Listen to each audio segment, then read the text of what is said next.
Stonehenge est l'un des monuments préhistoriques les plus étudiés au monde. C'est un site emblématique qui aurait des liens avec celui de Carnac en Bretagne.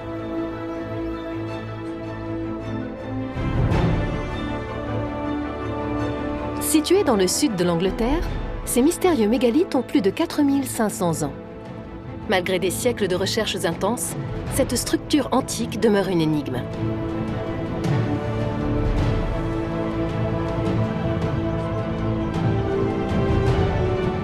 Pourquoi a-t-elle été construite? Quelle a été son évolution au fil des millénaires? Quelles forces ont inspiré ses créateurs?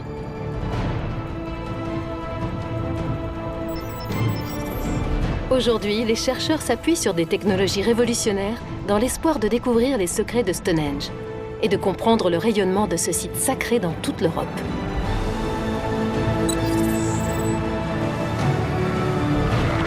Ses fondateurs étaient des ingénieurs méticuleux. On sent clairement la main de l'homme dans cette construction. Des hommes de foi. Il a dû être offert en sacrifice pour être enterré là. Et des guerriers. Les conflits étaient d'une brutalité inouïe et très fréquents. Les archéologues sont aujourd'hui en mesure de faire des révélations sur Stonehenge et sa civilisation perdue.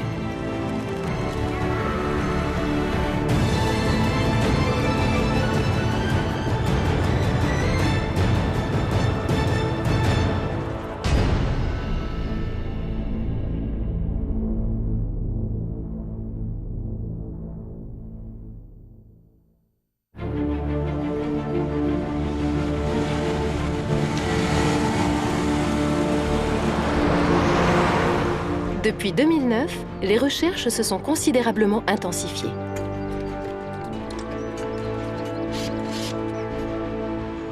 Les experts ont déployé une nouvelle stratégie pour décoder les derniers mystères du monument. Ils ont élargi le champ de leurs investigations qui ne se limitent plus au seul mégalithe.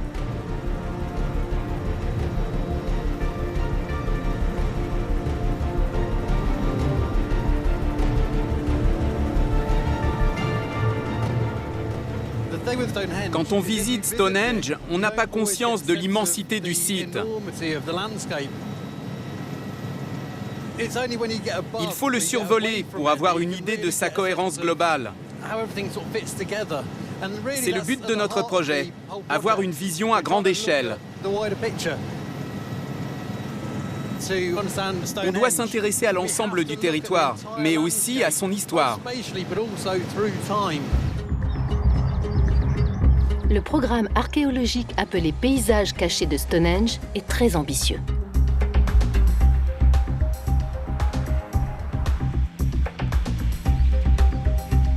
Il est dirigé par des chercheurs de l'Université de Birmingham et de l'Institut autrichien Ludwig Boltzmann.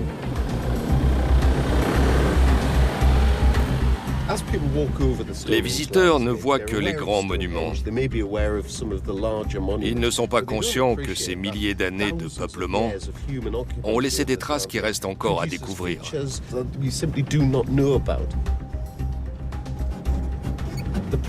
Les techniques de télédétection permettent de cartographier toute la zone pour la première fois. Grâce à leur matériel de pointe, les chercheurs dressent une carte de chacune des structures, parfois invisibles à l'œil nu, de ce site sacré de 10 km².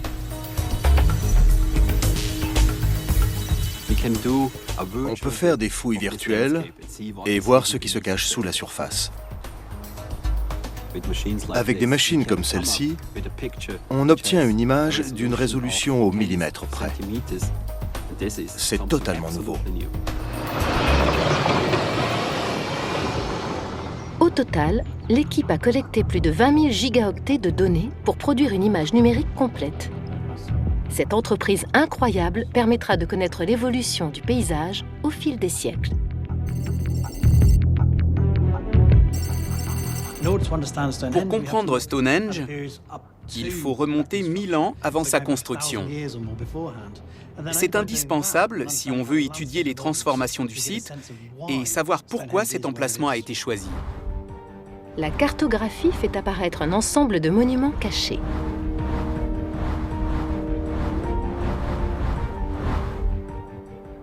On a été très étonnés de découvrir ça.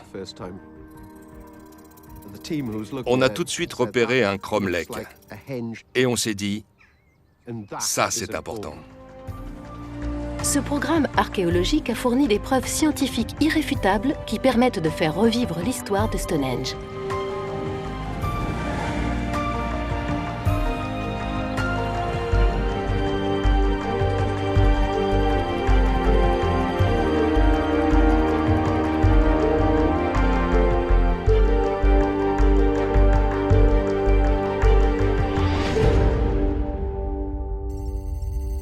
Les signes d'activité humaine dans la région remontent à 10 000 ans, au Mésolithique.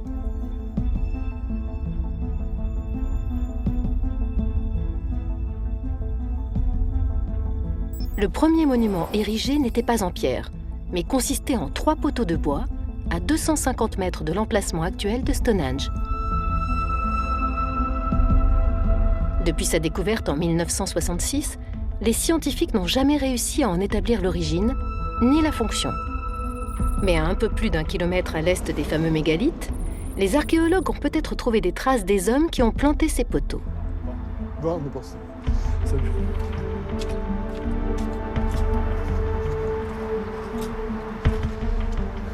Ils espèrent qu'elles pourront expliquer le choix de cette implantation.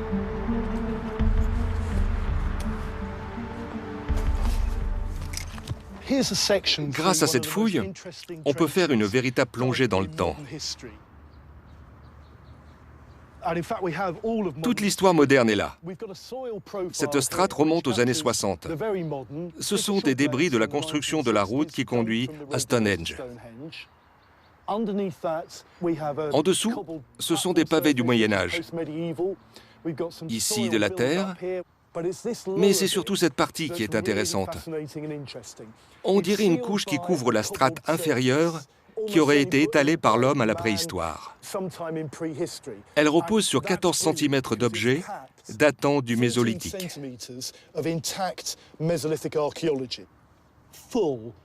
Il y a des ossements et des outils en silex. Regardez ici. Je crois que c'est une petite lame. Quelles raisons ont poussé des hommes à vivre dans ce lieu aussi longtemps?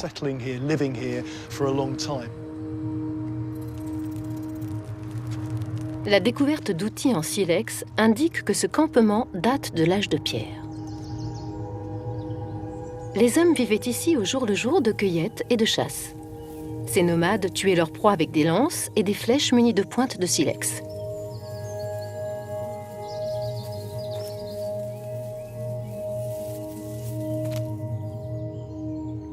Dix 10 000 ans plus tard, les fouilles apportent des renseignements précieux sur leur mode de vie primitif.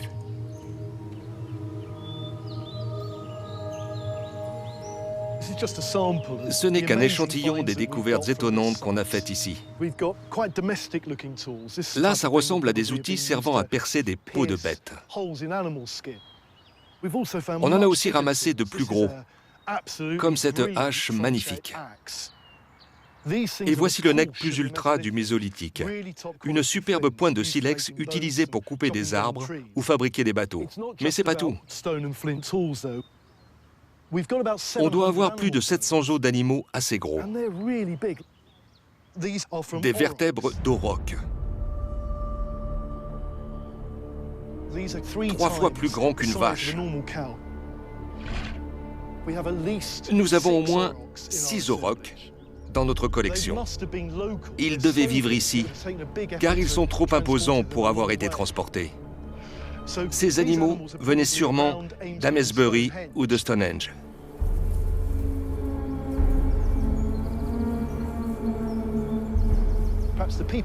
Peut-être que les habitants les ont aperçus et les ont pistés dans l'espoir d'en chasser un.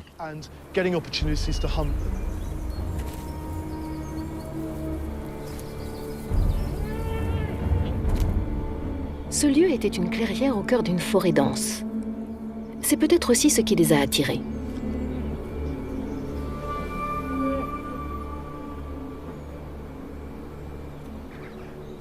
Les aurochs sont voraces. Ça peut expliquer l'absence d'arbres. Ce sont des débroussailleuses naturelles. Le moindre buisson n'avait aucune chance de survivre à l'arrivée d'un grand troupeau. Lorsqu'on s'enfonce dans ce paysage, on débouche sur une sorte d'entonnoir.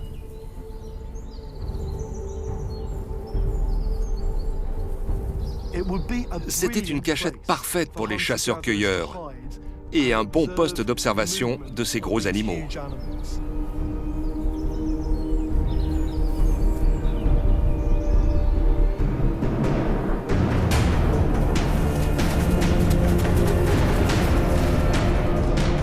Des modélisations du terrain mettent en évidence les sites où les hommes ont probablement traqué leur proie.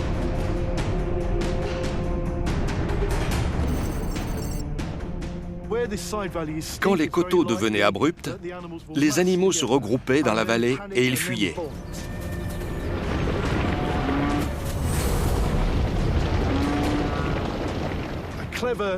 Les chasseurs étaient assez intelligents pour développer des stratégies et se positionner là où le gibier passerait.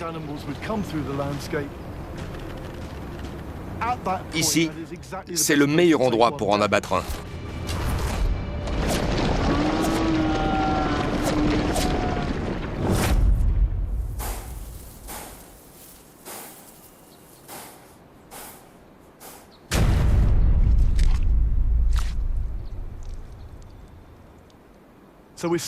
On en est venu à la conclusion que ce paysage, fait d'une suite de monticules et de larges vallées, était très propice à la traque.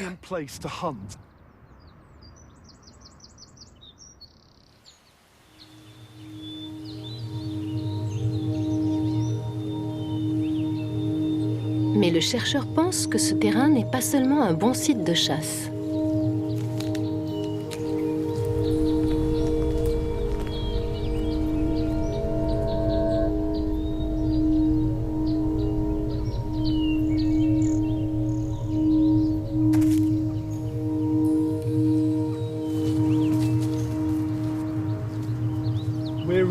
C'est un lieu extraordinaire. Une vraie machine à remonter le temps. Le paysage n'a presque pas changé depuis le Mésolithique. C'est très rare. Depuis longtemps, certains accordent à Stonehenge un pouvoir mystique.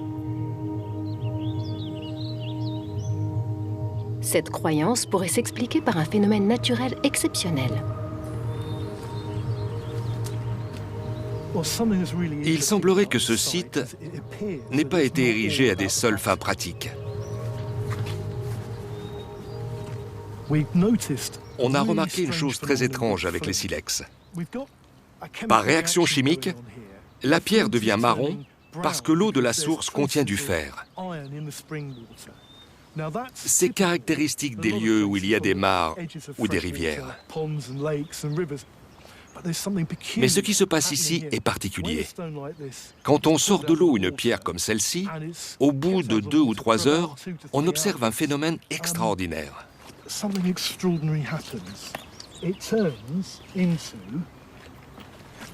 Elle prend très vite une couleur magenta. Cette réaction s'explique par la forte présence d'une algue rare dans cette source.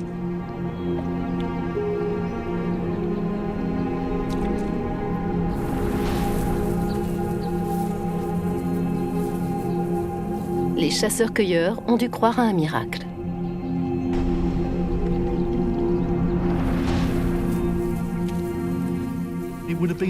Ça devait sembler magique à l'époque de voir une telle transformation. Au Mésolithique, ils vivaient entourés de vert, de marron, de noir ou de blanc. Alors le fait de voir une couleur si éclatante a été associé à ce lieu. Les gens savaient qu'on ne trouvait ça qu'ici. C'est ainsi que naissent les traditions. Stonehenge n'a pas surgi du néant. C'est une réponse à quelque chose.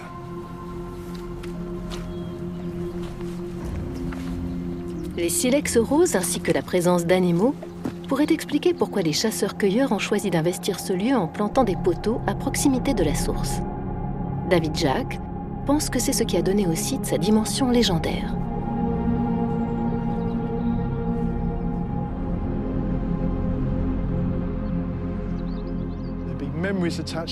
Ils ont commencé à se forger des souvenirs. Ceux qui racontaient ce qu'ils voyaient devenaient peut-être des héros. Ces témoignages ont pu être à l'origine de monuments et prendre la forme de structures telles que celle de Stonehenge. Pour les chasseurs-cueilleurs du Mésolithique, cet espace a eu un caractère sacré avant même que le mégalithe circulaire soit érigé. Mais il y a 8200 ans, un événement géologique majeur a eu un impact considérable sur le destin de la région.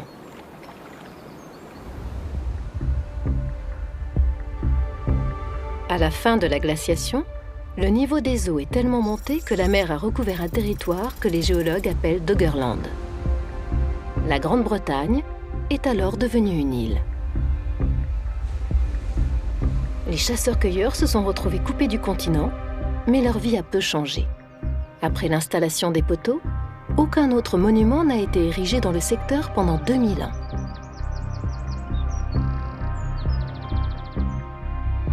Dans un champ situé à près de 2 km au sud de l'alignement circulaire, les sondes ont détecté les contours d'une structure.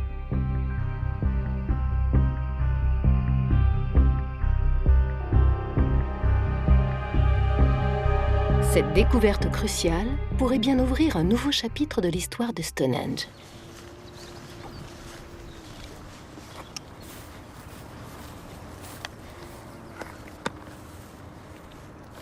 On est en train de matérialiser les limites du monument qu'on a vu au scanner.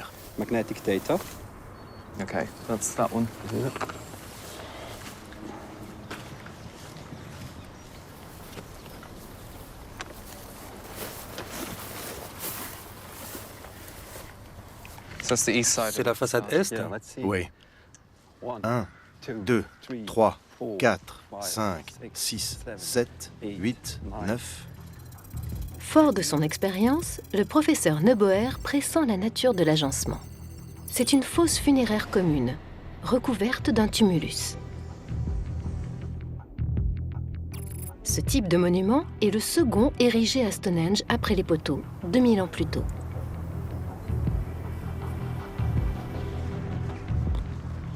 « 32 mètres. C'est la dimension classique de ceux que l'on voit sur le continent. Ce sont des constructions immenses. C'est formidable d'en avoir trouvé un ici.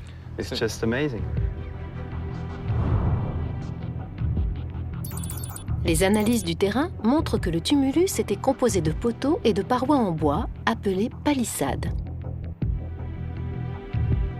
Ces gigantesques sépultures sont la marque d'un changement radical dans le mode de vie.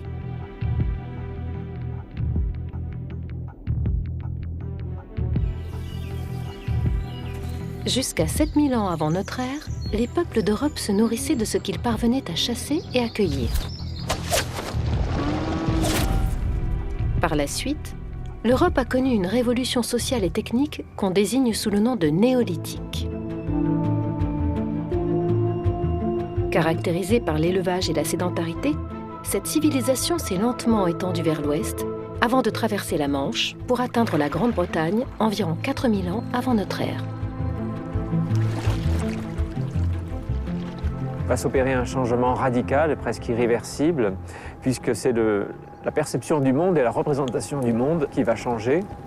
Et c'est ce qui marque le début du néolithique, avec non pas la sédentarité, puisque les populations locales n'étaient pas nomades déjà, probablement, elles étaient déjà en partie sédentarisées, mais le fait de cultiver, d'élever du bétail et donc de produire des surplus pour une redistribution des céréales, par exemple, durant l'année. Outre l'apparition de l'agriculture, le néolithique a marqué le début des premières inhumations dans de vastes tombeaux, comme le révèle le programme archéologique Paysages cachés de Stonehenge.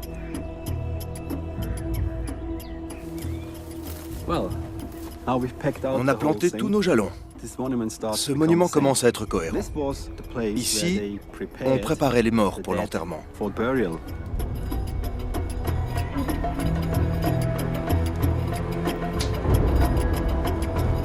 Des ossements retrouvés dans les tombes montrent qu'on retirait la peau des morts avant de démanteler leur squelette, puis de le mettre en terre.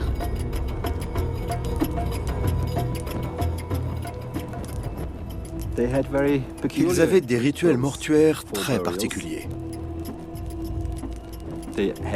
D'abord, le dépeçage, puis la décapitation. Les têtes ne faisaient pas l'objet des mêmes attentions que le reste du corps. On préparait les os avant de les déposer dans ce grand tombeau destiné à toute la communauté. Les restes d'une cinquantaine de femmes, d'hommes et d'enfants reposaient dans ces immenses caveaux qui étaient scellés.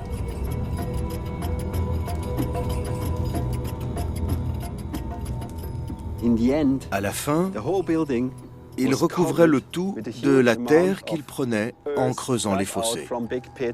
C'est ainsi qu'ils ont construit ce tumulus, cette maison pour leurs morts.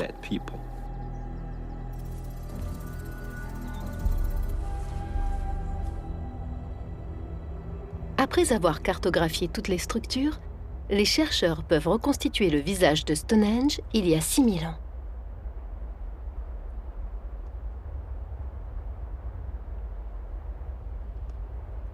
Le premier monument circulaire de la région date à peu près de cette époque.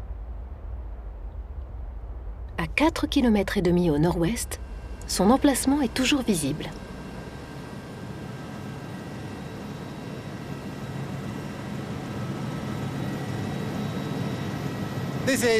C'est l'un des premiers monuments néolithiques de la région.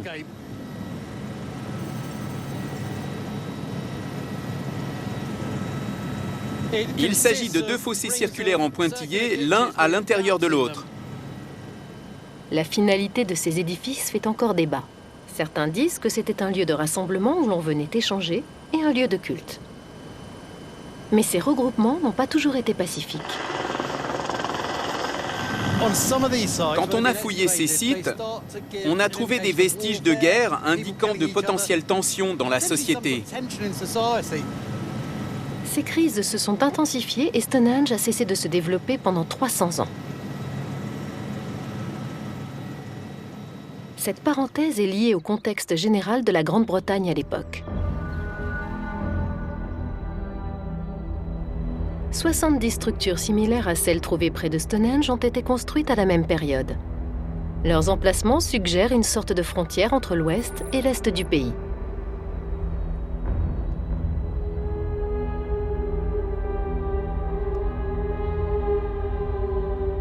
C'est sur l'un de ces sites à Crickley Hill que les scientifiques ont trouvé des témoignages de la première grande guerre civile britannique.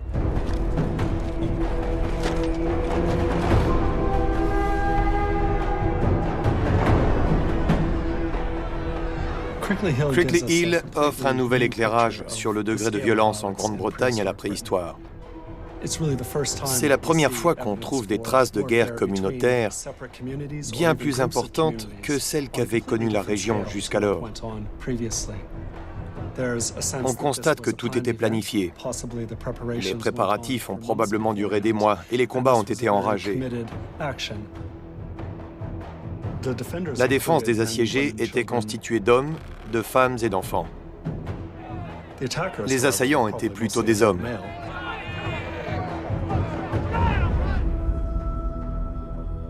À l'époque, les îles britanniques n'avaient pas le monopole des grandes batailles. Des restes de squelettes ont été retrouvés dans de grandes fosses communes partout en Europe, prouvant que d'autres conflits ont éclaté en France, en Allemagne et en Pologne.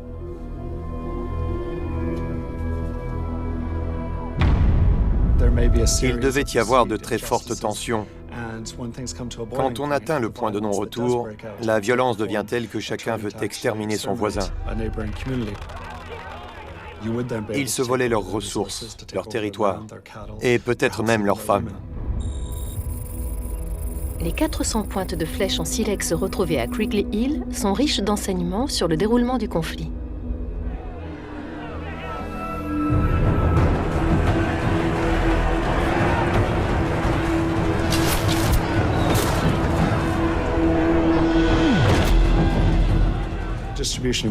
La disposition de ces flèches montre que les assaillants ont réussi à gagner la bataille. Quand on est à l'intérieur de la mêlée, les combats finissent au corps à corps.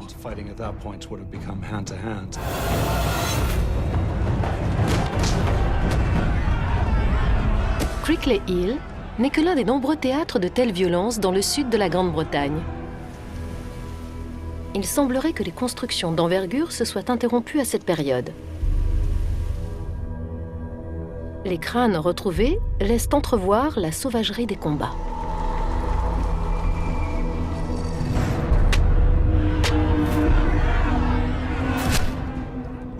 Ce sont des restes de personnes qui ont connu des morts violentes.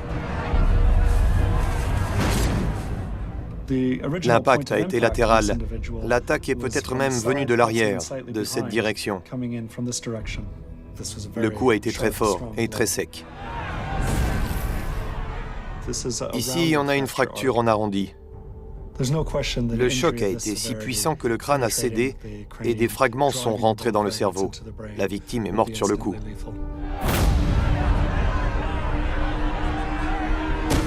Et personne n'était épargné.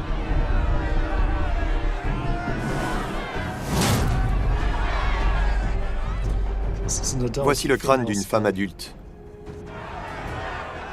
Nous pensons qu'au néolithique, les femmes n'étaient pas exclusivement spectatrices. Elles prenaient peut-être activement part au combat. Mais comme il n'y a pas d'uniforme, il est impossible de distinguer les combattants armés des autres. Ici, l'os n'a pas rompu, mais s'est enfoncé, ce qui tend à prouver son élasticité. C'était donc un os assez jeune. Quoi qu'il en soit, cette blessure a été mortelle.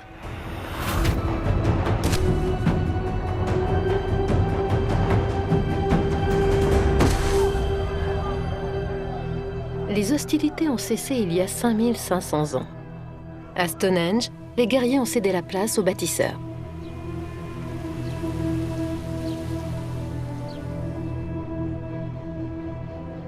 Et l'un des monuments les plus spectaculaires et mystérieux de cette période est le Grand Cursus.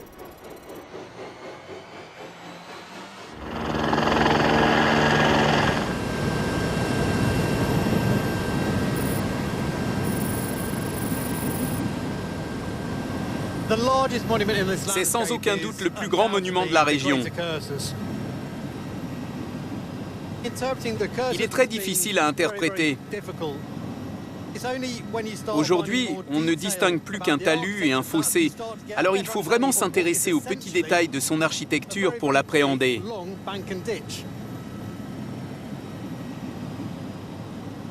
Le Grand Cursus s'étend sur plus de 2,5 km. C'est un chef-d'œuvre d'ingénierie.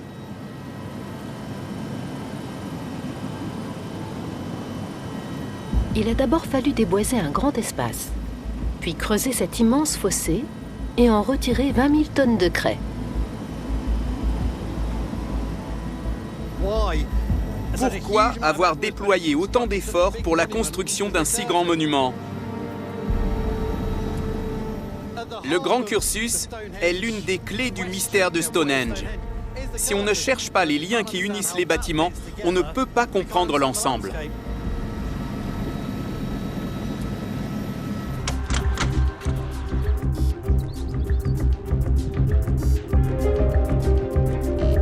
Les chercheurs du programme sondent le moindre centimètre carré de ce gigantesque ouvrage.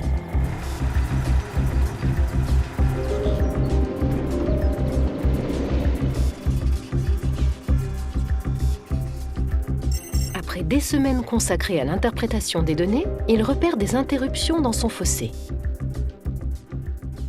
En étudiant les images, nous avons relevé des détails surprenants, notamment l'existence de plusieurs petites ouvertures dans l'enceinte elle-même. Ce n'était pas creusé en continu. On voit des brèches.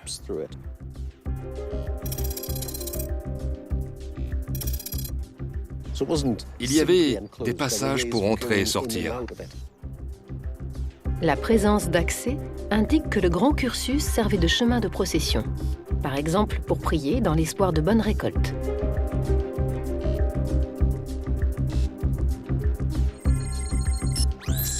Mais ce n'étaient que les premiers indices.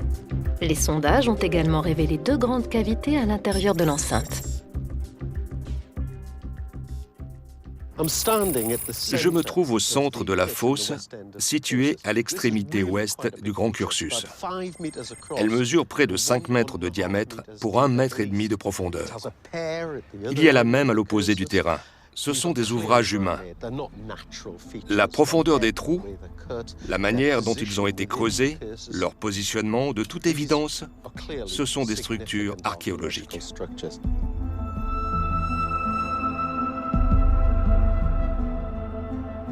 Quand on modélise la position des 2 fosses et qu'on simule la course du Soleil, un phénomène apparaît clairement. Au solstice d'été, on remarque que la ligne qui relie la fosse Est au point où le Soleil se lève et celle qui relie la fosse Ouest au point où le Soleil se couche se croisent exactement à l'endroit où Stonehenge a été construit 400 ans plus tard.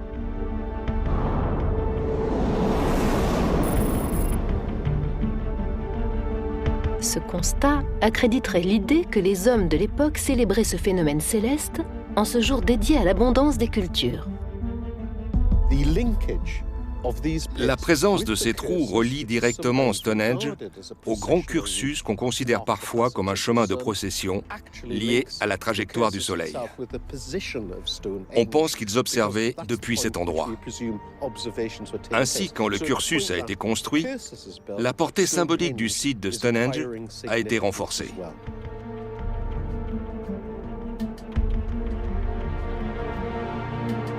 Ces avancées sont considérables.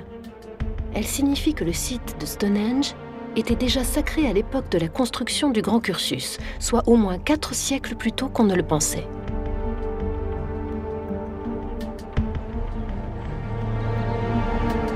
Les chercheurs ont fait une autre découverte capitale, un tout nouveau monument, à moins d'1 kilomètre à l'ouest du mégalithe circulaire.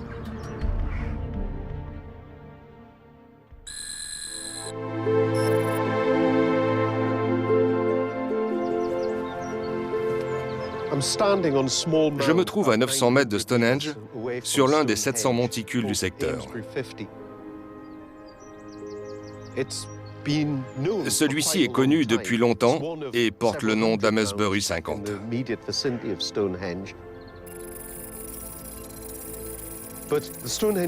Les techniques de pointe utilisées dans le cadre du programme nous ont donné un nouvel éclairage sur cette butte et les structures qu'elle abrite.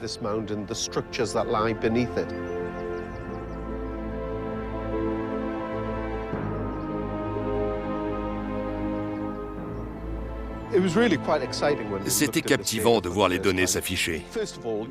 Au début, on voyait seulement des fosses tout autour du monticule. 1 minute plus tard, on s'est rendu compte qu'à l'intérieur de ce cercle, il y avait une série de trous correspondant à des poteaux. Et ça, on ne s'y attendait pas.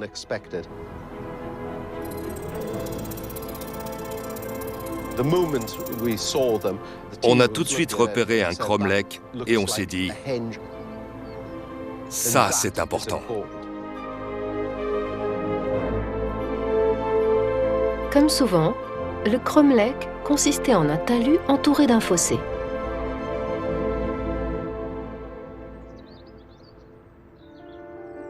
Mais l'emplacement de celui-ci est exceptionnel.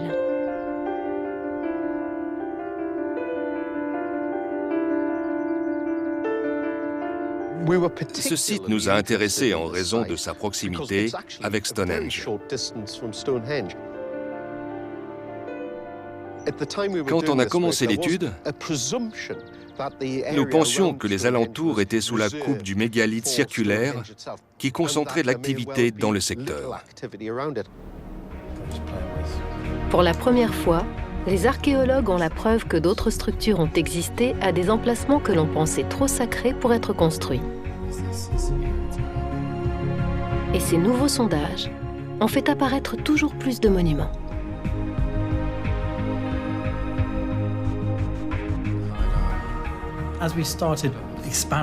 Quand on a étendu la zone de recherche, notre regard s'est affûté et on en a vu de plus en plus.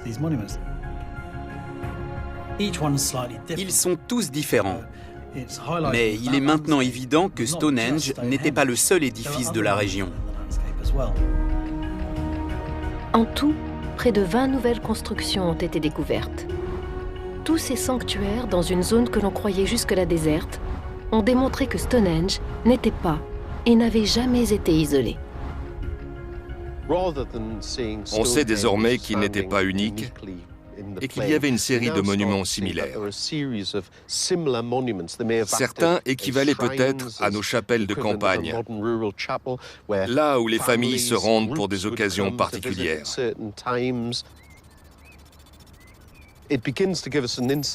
On voit mieux en quoi consistait l'environnement de Stonehenge à l'époque de sa construction.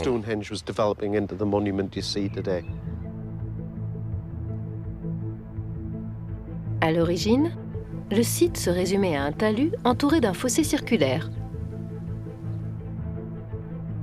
Ensuite, il a fallu déployer des efforts herculéens pour transporter et mettre en place des blocs de pierre de plus de 40 tonnes.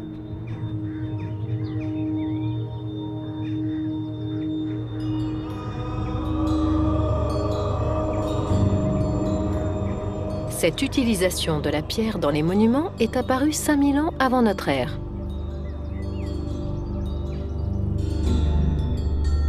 Au Néolithique, des mégalithes ont été érigés partout sur le continent après l'apparition de l'agriculture. Aujourd'hui, il est possible d'admirer l'un des plus impressionnants vestiges de ce type en Bretagne, à Carnac. Ici, dans l'emplacement des alignements du Mennec, Carmario, Carlescan, nous avons 3000 menhirs qui se succèdent en plusieurs files parallèles. Mais cette partie du site n'est pas la totalité du site. La totalité du site probablement se prolonge sur 6 à 7 km et réunit probablement près de 10 000 monolithes. Le positionnement des mégalithes a fait l'objet d'un choix méticuleux. On voit que l'implantation de ces alignements de pierres dressées suit des règles d'implantation en rapport avec le relief et avec les lignes du mouvement à l'intérieur de ce relief. Le site de Carnac est remarquable par son étendue, mais aussi par la taille gigantesque des pierres. Le poids moyen d'une stèle ici doit varier entre 2 tonnes, 4 tonnes, mais des blocs plus importants comme celui-ci atteignent 20 tonnes. L'archéologue français a étudié les différentes fonctions de ces mégalithes à la préhistoire.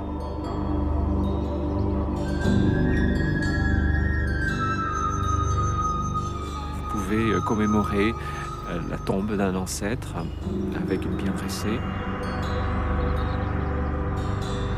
Votre capacité à mobiliser de l'énergie, de la quantité de travail pour ériger cette pierre, c'est ça qui va permettre d'acquérir un nouveau statut. C'est le futur des hommes, et là, c'est la forme de protection qui va être accordée à cette pierre qui va protéger, par exemple, votre champ de céréales en versant de l'huile ou en versant du beurre. Voilà. Ces 3 fonctions de la pierre dressée peuvent bien entendu coexister sur un énorme site comme Carnac. La pierre dressée, la stèle, est un des symptômes qui caractérisent ce changement des populations mésolithiques vers le mode de vie néolithique du 5e et du 4e millénaire.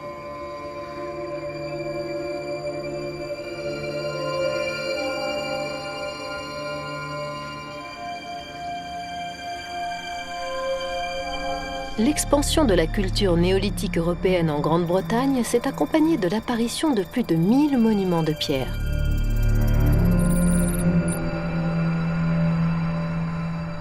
Dans la région de Stonehenge, la sépulture de West Kennet, érigée il y a 6000 ans, est l'un des tout premiers exemples de l'utilisation de la pierre à des fins cérémonielles.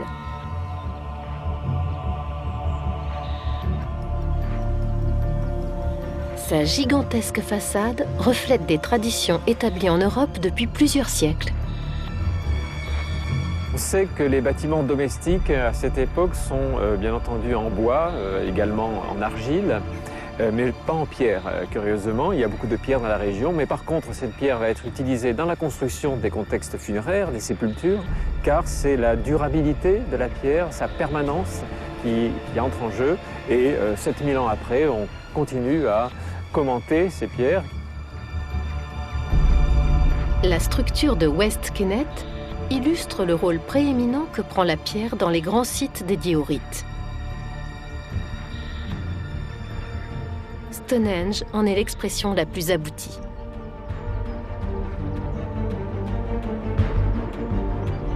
Véritable prouesse, son édification a commencé environ 2600 ans avant notre ère. Le plus grand mégalithe pèse plus de 40 tonnes. Il est en grès sarcène, une pierre très dense.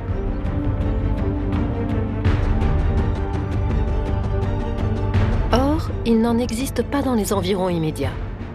Il est donc vraisemblable que ces énormes blocs aient été acheminés depuis les collines de Marlborough, à 40 km au nord.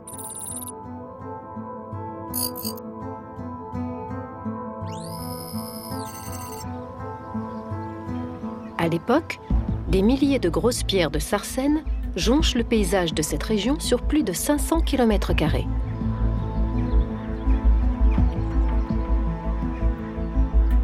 Les 80 plus imposantes sont choisies pour aller à Stonehenge.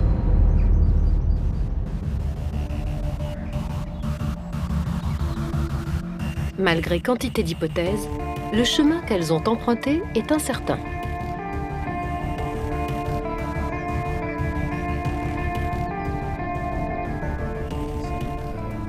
Mais le professeur Neuboer pense pouvoir l'identifier grâce aux données recueillies.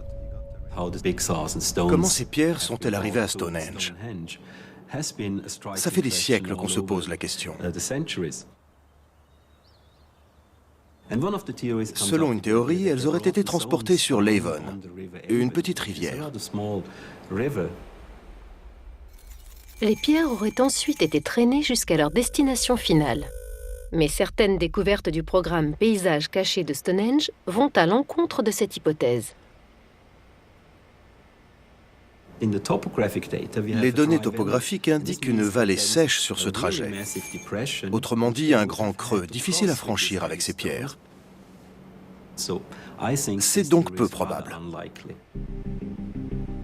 Le professeur Neuboer pense avoir repéré un autre chemin plus vraisemblable, entre le monument circulaire et l'Avon. Il s'est intéressé à deux fossés parallèles qui constituent une structure appelée l'avenue.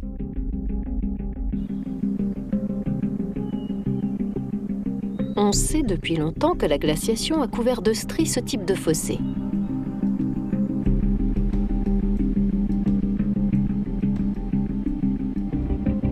Or, les scanners topographiques ont révélé leur présence bien au-delà de l'avenue.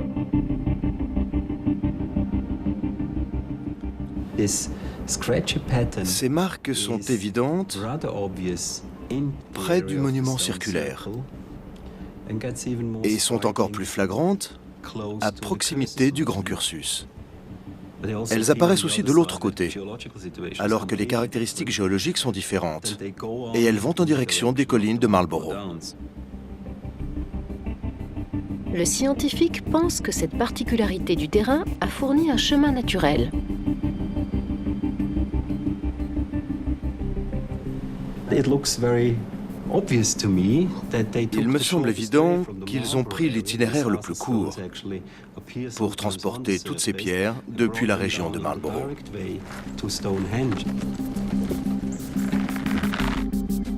Grâce à sa grande connaissance des menhirs de Carnac, Serge Cassan pense que les bâtisseurs de Stonehenge ont pu transporter le grès à la force des bras.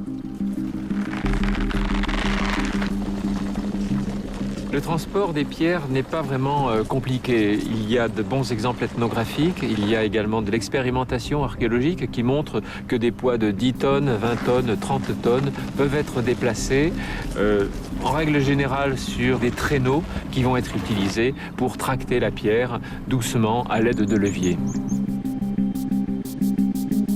Même par ce chemin direct, on estime qu'il a fallu près de 10 ans pour convoyer toutes les pierres jusqu'à destination.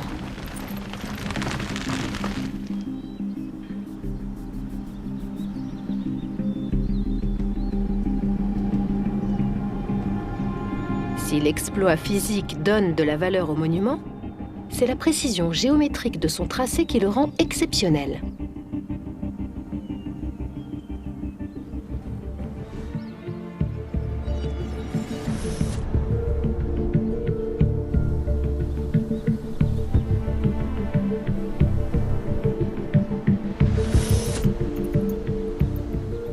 Comme c'est le cas aujourd'hui pour les grands bâtiments, au néolithique aussi, il y avait un architecte, un maître d'œuvre et un constructeur. On pense souvent que Stonehenge s'est créé spontanément, mais c'est impossible si vous n'avez pas de plan.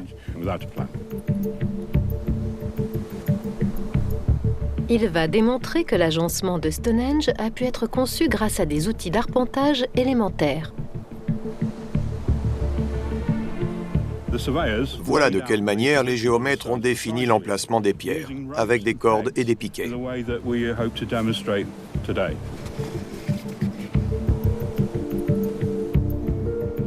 La première étape consiste à tracer un cercle de la dimension du périmètre extérieur du monument.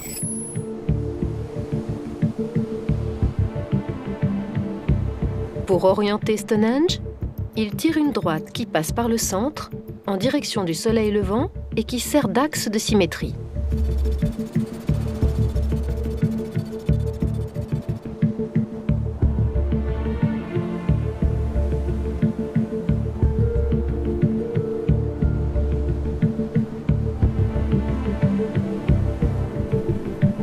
Ils définissent ensuite 5 hexagones dont les pointes marquent l'emplacement des 30 mégalithes extérieurs.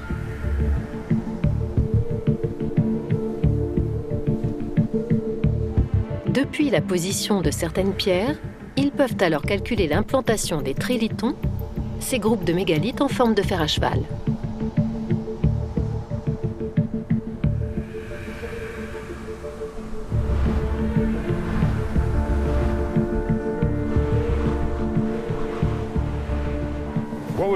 Maintenant, on va déterminer la position des trilithons, au centre de la figure géométrique.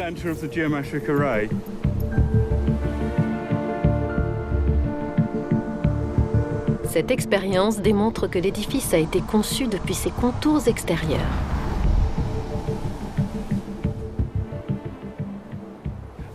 Il a fallu d'abord ériger les trilithons, ce qui montre qu'ils ont imaginé la structure dans sa globalité et tracé un plan au sol avant d'apporter les premières pierres. L'élégance d'une telle symétrie est la preuve que les architectes de Stonehenge maîtrisaient la géométrie, 2000 ans avant que les Grecs n'inventent le terme de mathématiques.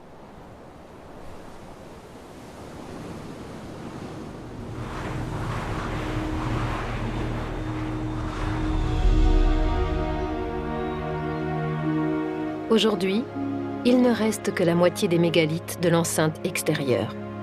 En l'absence de données sur les pierres manquantes, certains pensent que le monument n'a jamais été achevé.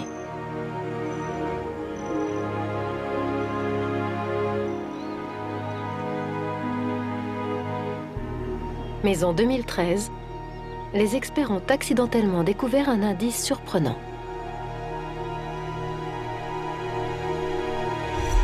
La succession d'un printemps humide et d'une période chaude et sèche a mis à mal la pelouse du site, révélant des traces de pierre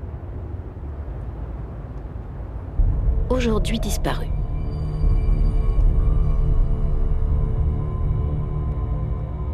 Les positions des mégalithes 17, 18, 19 et 20 ont été identifiées.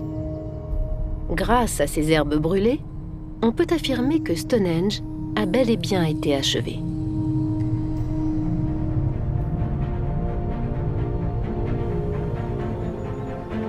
Exposés aux intempéries depuis des siècles, les mégalithes sont désormais ternes et rugueux.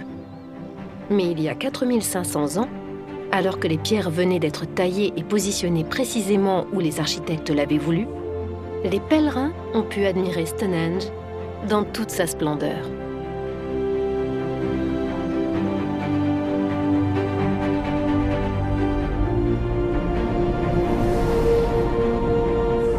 Un superbe monument d'un blanc éclatant.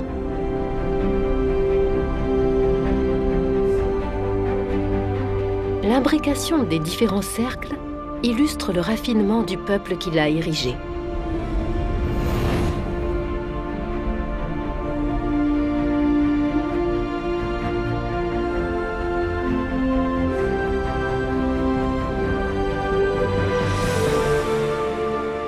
Mais l'histoire de Stonehenge ne s'est pas arrêtée à ces mégalithes de grès sarsen.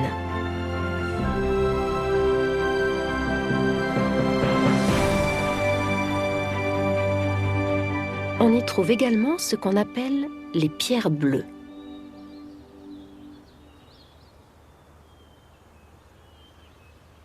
Même si elles semblent moins impressionnantes, des efforts considérables ont été déployés pour les apporter dans la vallée de Salisbury.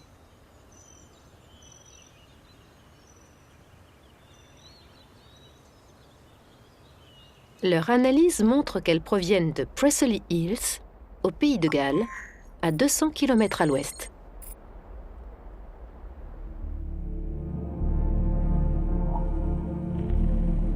Des ossements trouvés près de Stonehenge nous renseignent sur le quotidien d'une famille contemporaine de l'installation des pierres bleues.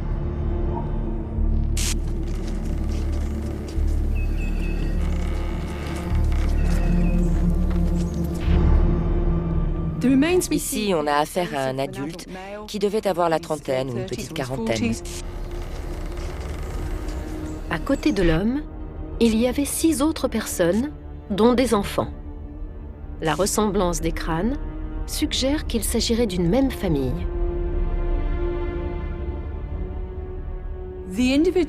Ces individus ont été enterrés à l'époque où les pierres bleues ont été érigées à Stonehenge.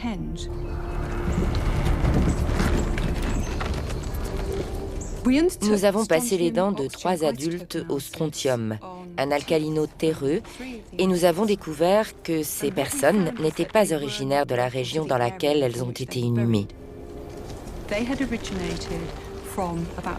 Elles sont nées entre 150 et 200 km à l'ouest. Au Pays de Galles, d'où les pierres bleues ont été importées.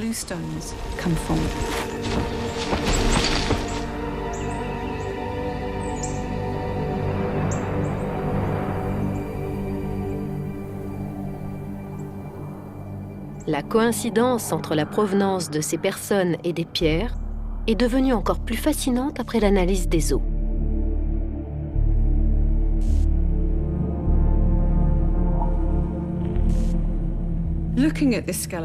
En examinant ce squelette, on constate un traumatisme important à l'os gauche de la hanche.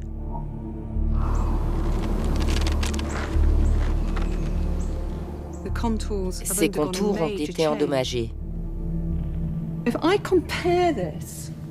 Si on le compare à un fémur complet, on voit bien la différence.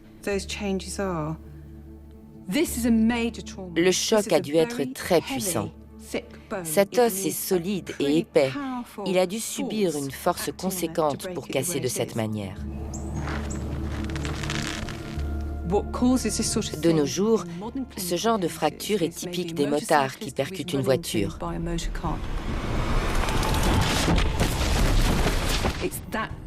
Il faut quelque chose d'aussi fort que ça.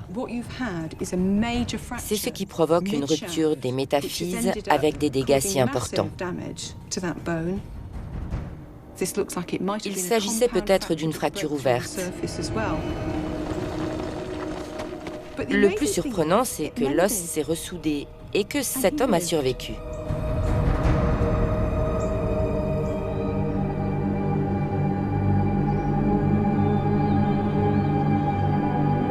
D'autres découvertes archéologiques ont montré que les pierres bleues ont été repositionnées plusieurs fois après leur implantation initiale.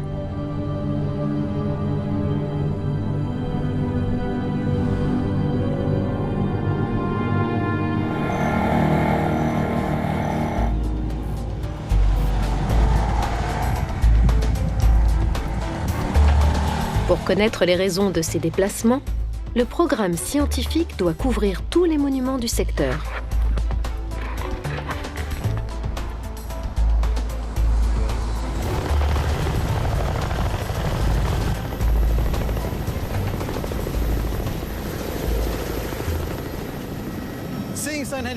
Quand on voit Stonehenge depuis le ciel, on se rend compte qu'il est important de considérer tous les monuments et pas seulement la structure circulaire.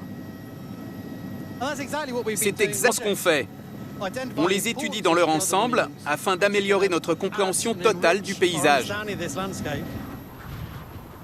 Un peu plus au nord, à portée de vue des cercles de pierre, se trouvent plusieurs tombes appelées les sépultures du cursus. Leur construction correspond au chapitre suivant de la vie de Stonehenge, l'arrivée de la culture campaniforme. De nouvelles idées et croyances religieuses, beaucoup plus centrées sur l'homme qu'auparavant, accompagnées d'un développement de l'artisanat.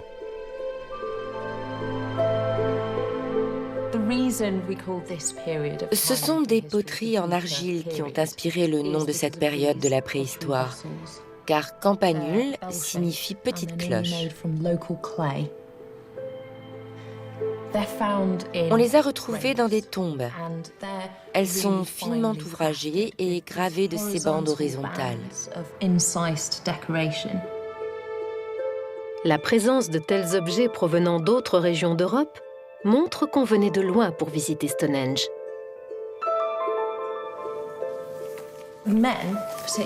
Les hommes sont enterrés avec des armes et nous avons ici des objets typiquement masculins.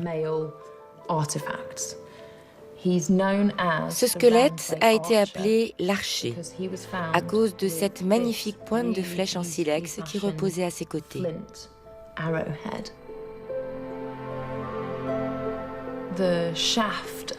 La hampe et la plume se sont décomposées, tout comme l'arc, la corde et peut-être même le carquois dans lequel l'archer rangeait ses flèches. Juste à côté du silex, il y avait l'équipement élémentaire de l'archer, c'est-à-dire ceci. Un protège-poignet qui devait s'attacher grâce à des lanières de cuir. Il a été retrouvé posé contre le bras de l'archer. Le plus extraordinaire, c'est qu'il est en jadéite, une pierre qui n'existe pas en Grande-Bretagne. Il vient probablement d'Espagne. Le fait qu'il ait été confié à cet homme dans sa tombe montre combien il était en bons termes avec sa communauté et qu'il s'agissait de quelqu'un d'important. Il était rare d'être enterré avec des objets aussi précieux. En observant tous ces vestiges, on voit que les hommes et les idées ont traversé l'Europe et gagné la Grande-Bretagne. C'est flagrant dans la décoration des poteries et dans l'origine de ces matériaux qui ont été apportés de très loin à Stonehenge. C'était un endroit prestigieux qui attirait des personnalités importantes. Carnac a eu beaucoup d'influence sur le développement de la Grande-Bretagne à la préhistoire. Le phénomène carnacois était à ce point important que l'on peut mesurer aujourd'hui son effet en retour du côté de la Suisse, par exemple, du côté de l'Espagne. Vers les îles britanniques, on le perçoit à travers les haches polies en jade qui ont été donc importées ici en Morbihan, qui ont été transformées et qui reproduisent de nouvelles normes qui vont être exportées ou redésirées par d'autres populations, dont les populations des îles britanniques. On sent aujourd'hui qu'il y a une composante de la néolithisation des îles britanniques qui vient probablement du Morbihan.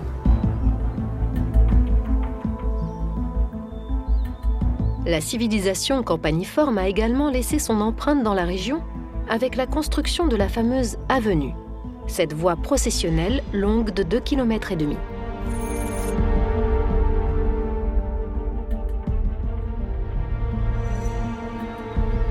On pense que les deux tranchées parallèles servaient à guider les pèlerins vers le monument circulaire.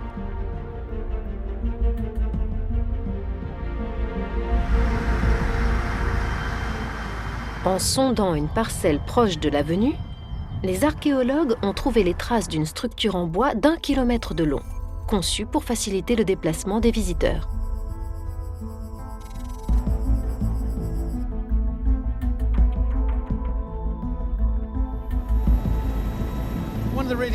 Peu de scientifiques avaient connaissance de cette grande barrière, car on ne la voit pas au niveau du sol. Elle part de l'ouest de Stonehenge et tourne le long de l'avenue en direction d'un des fossés du Grand Cursus.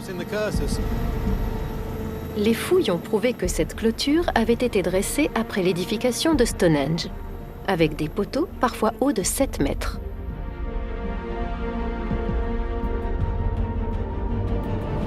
Les modélisations montrent bien qu'elle divise le territoire en deux.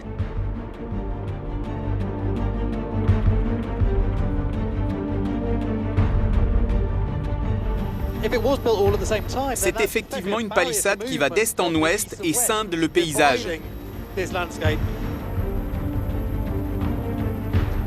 Mais elle aurait aussi pu servir à cacher les cérémonies tenues dans le cercle de pierre.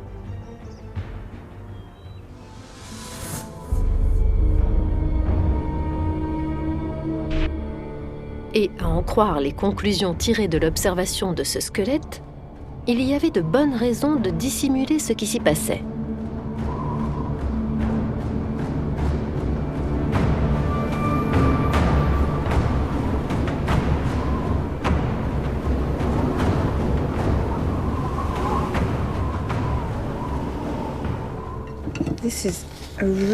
C'est un beau squelette, en bon état. Il a été enterré dans un fossé de Stonehenge, ce qui est très rare. Tout était codifié et ritualisé, c'est donc très surprenant.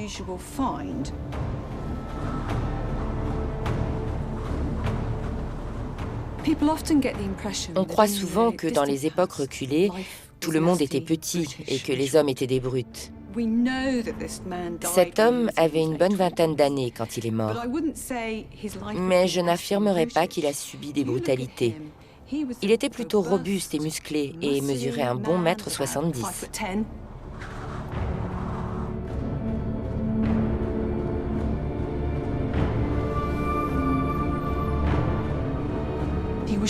Il a reçu plusieurs impacts de flèches.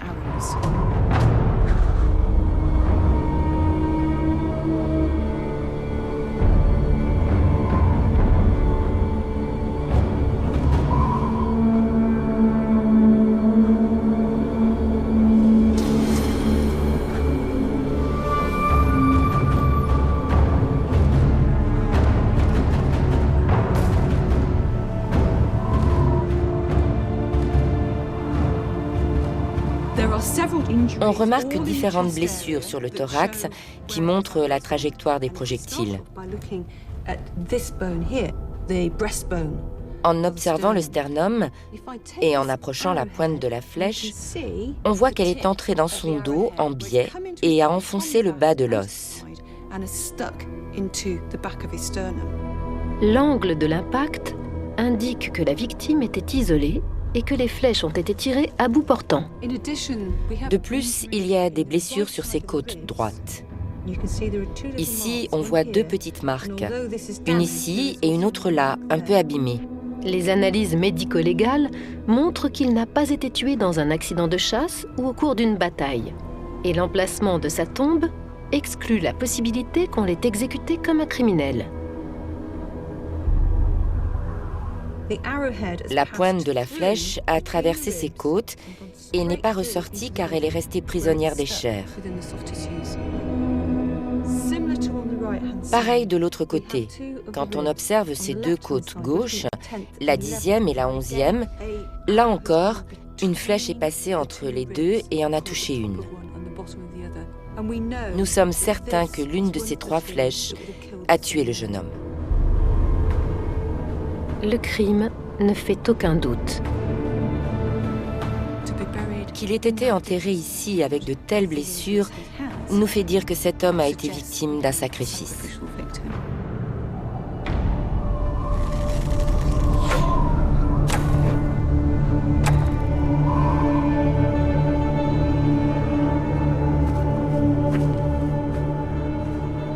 Il a peut-être payé pour avoir pénétré une zone interdite.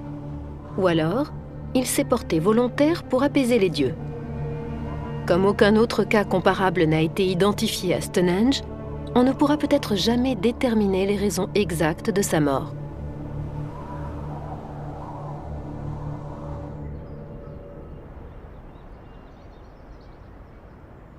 Les tombes campaniformes sont si bien préservées qu'elles nous offrent une vision précise de la rudesse de la vie à l'époque.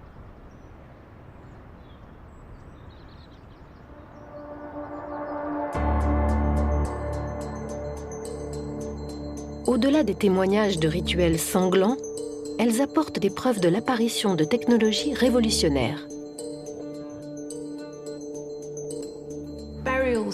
Les plus anciens objets métalliques trouvés en Grande-Bretagne proviennent des tombes campaniformes. Ça, c'est un poignard en cuivre. Quand il était neuf, il devait briller de 1000 feux. Ce n'est pas le genre d'outil qui sert à couper de la nourriture ou à se battre contre ses voisins. C'est un poignard cérémonial qui doit venir d'Europe centrale. Des savants et des maîtres artisans sont venus en Grande-Bretagne et ont partagé leur savoir-faire avec les habitants. Leur culture a évolué. Ça a été le début de l'utilisation du métal.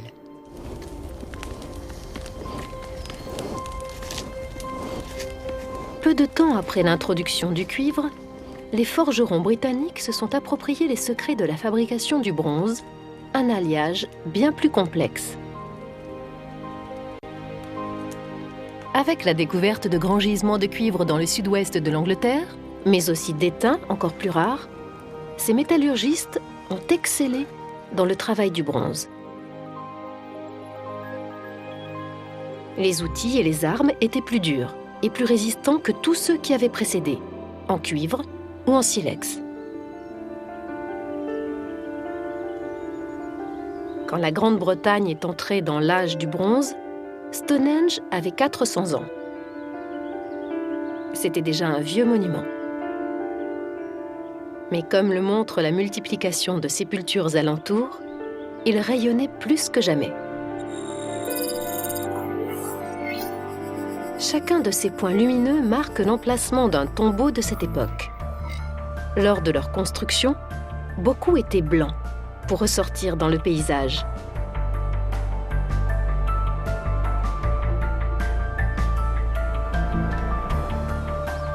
Les objets retrouvés dans ces tombes, comme des poignards de style breton, nous apprennent que les hommes de Stonehenge étaient en contact avec le reste du monde.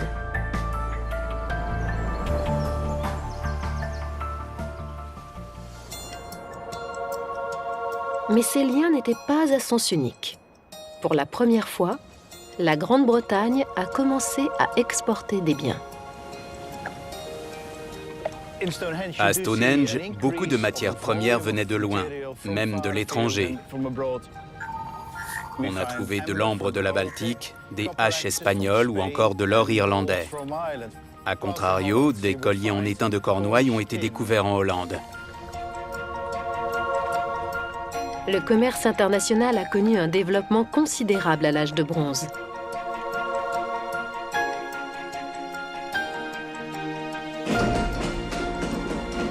Pour mieux comprendre comment ces échanges ont été techniquement possibles, le professeur Van de Noort et une équipe de bénévoles ont construit la première réplique à taille réelle d'un bateau de l'époque. Faite d'un assemblage de planches, ces embarcations novatrices se sont alors développées en Europe du Nord.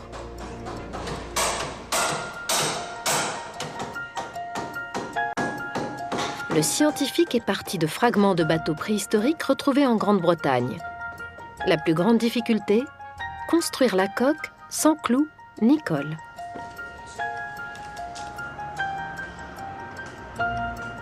Pour y parvenir, ils ont utilisé des lanières en bois d'if ou de l'osier pour fixer les planches à l'armature.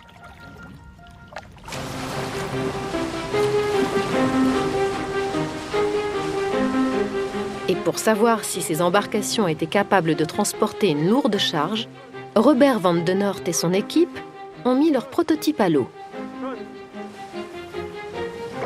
Ces bateaux de 16 mètres avaient la plus grande capacité jamais atteinte jusqu'alors. Cette réplique peut supporter une charge de 7 tonnes.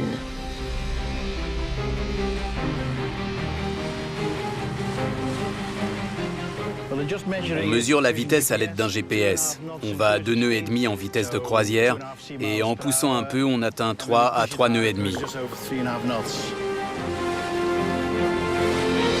À cette cadence, les bateaux pouvaient relier l'Angleterre à la France en moins d'une journée.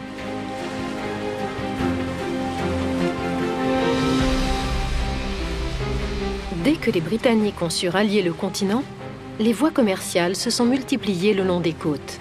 Puis en remontant les fleuves et les rivières, de nouveaux réseaux se sont tissés jusqu'au cœur de l'Europe.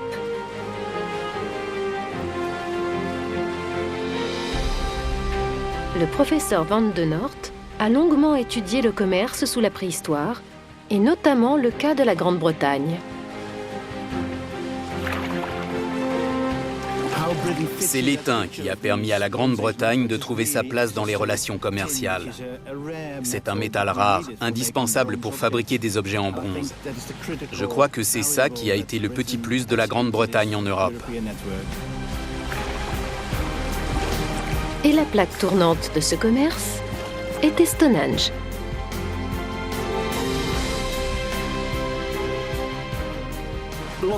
Beaucoup d'archéologues s'accordent à dire que Stonehenge était un carrefour, un lieu de pouvoir.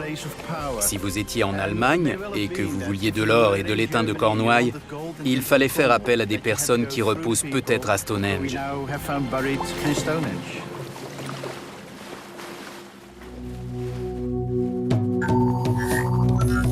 Les emplacements de plus en plus ostentatoires des sépultures montrent qu'à la fin de l'âge du bronze, Stonehenge était devenu un lieu incontournable pour les puissants qui voulaient afficher leur statut. Seules les tombes de la haute société étaient opulentes. L'incroyable quantité d'or enterré avec les morts évoque une civilisation qui mettait un point d'honneur à afficher ses richesses.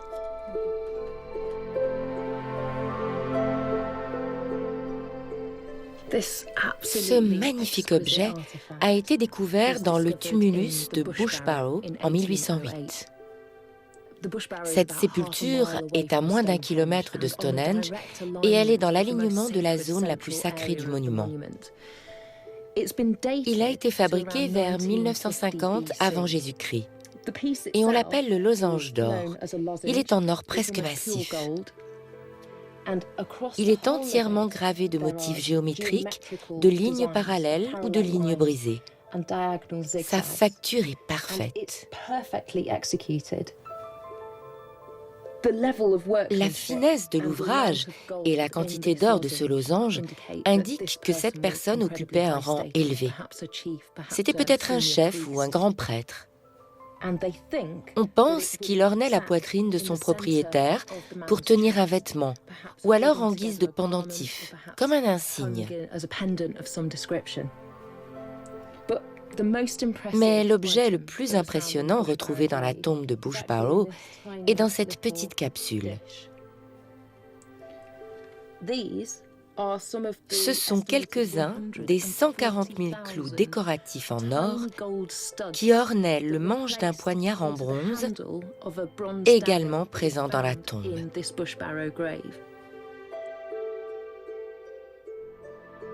Seul un microscope très puissant nous permet d'observer la complexité de ces petits clous.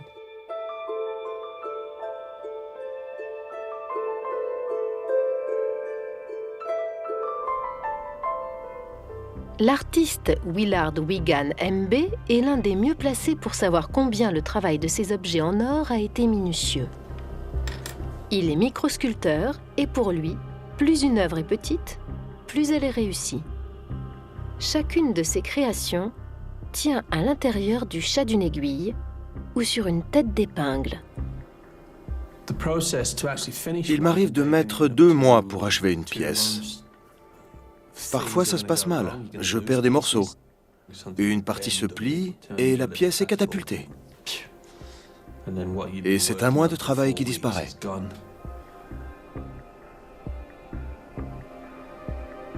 À la lumière de son expérience, l'artiste devine comment l'or était travaillé à Stonehenge. Je dirais qu'il y a 2 fils d'or entrelacés puis roulés. En regardant ici, on voit comment ils se croisent et aussi qu'ils ont été aplatis. Je ne crois pas qu'un adulte ait pu faire ça, parce que notre vue se dégrade très tôt, même à 21 ans. C'est sûrement l'œuvre d'enfants. Le sculpteur pense qu'il est difficile de réaliser un clou aussi petit, même avec les technologies d'aujourd'hui. Ils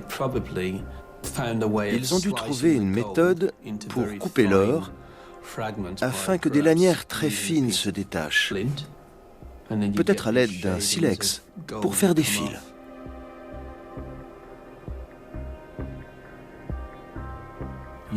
Chaque mouvement doit être délicat. Là, je les enroule l'un autour de l'autre.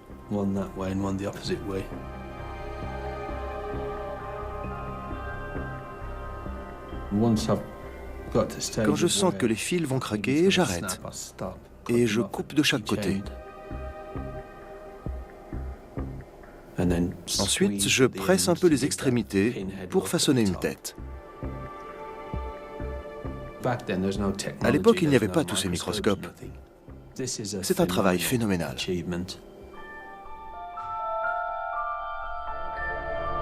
C'est autour de Stonehenge qu'on a retrouvé la plus grande concentration d'objets préhistoriques du précieux métal de toute la Grande-Bretagne. Cette période a été à proprement parler l'âge d'or de Stonehenge et a duré 200 ans. Mais un jour, pour une raison qu'on ignore encore, le monument circulaire a perdu son pouvoir mystique sur les hommes.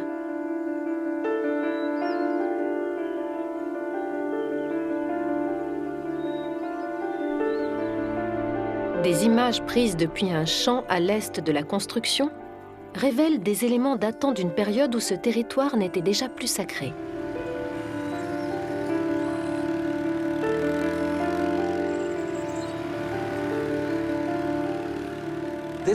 C'est un lieu incroyable. Il suffit que je m'y promène avec mon magnétomètre pour voir apparaître de grands fossés ou de très longues tranchées et beaucoup de trous dont la taille fait penser à des poteaux.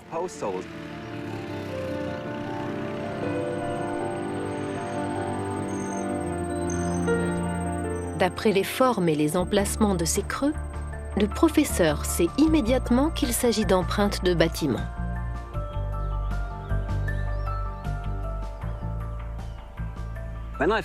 La première fois que j'ai vu ça, je me suis dit « Wow, on a enfin le village qu'on cherche depuis le début ». Il y avait tellement de zones sans la moindre trace d'implantation que ça faisait plaisir de trouver ça ici, dans ce grand champ. Pendant des millénaires, personne n'a été autorisé à vivre sur les terres sacrées de Stonehenge. Seuls les morts pouvaient y reposer, dans leurs tombes.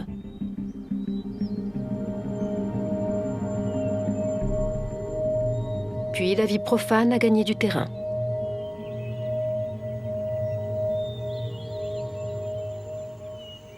Aux alentours de 1500 avant notre ère, aucun monument n'a été construit et toute la zone est devenue agricole. Stonehenge a alors plus de 1000 ans. Pour les hommes de l'époque, le monument circulaire n'a guère plus de signification qu'il n'en a pour nous aujourd'hui. Ces pierres sont un rappel énigmatique d'une civilisation perdue.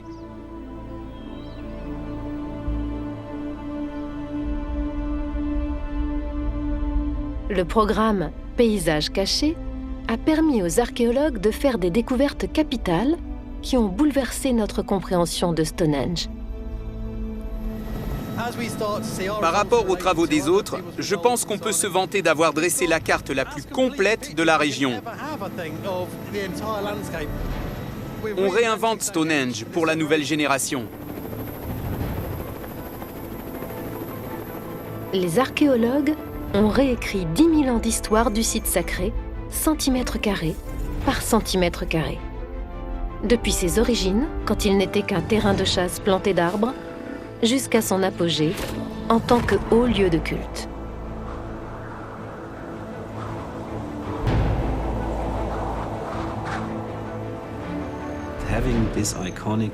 Maintenant qu'on a balayé ce paysage emblématique, on peut tout replacer dans son contexte spatial, mais aussi temporel.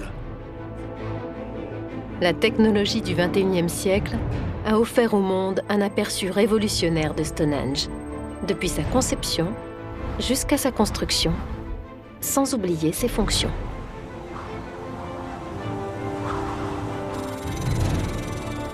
Ces découvertes ont aussi démontré que ce monument était au cœur d'une culture dynamique, qui a connu un développement rapide.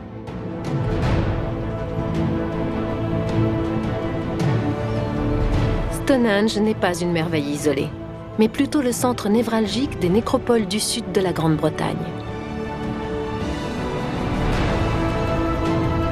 Le site exerce la même fascination sur ses visiteurs et reste une prouesse architecturale dont le pouvoir mystique nous captive toujours.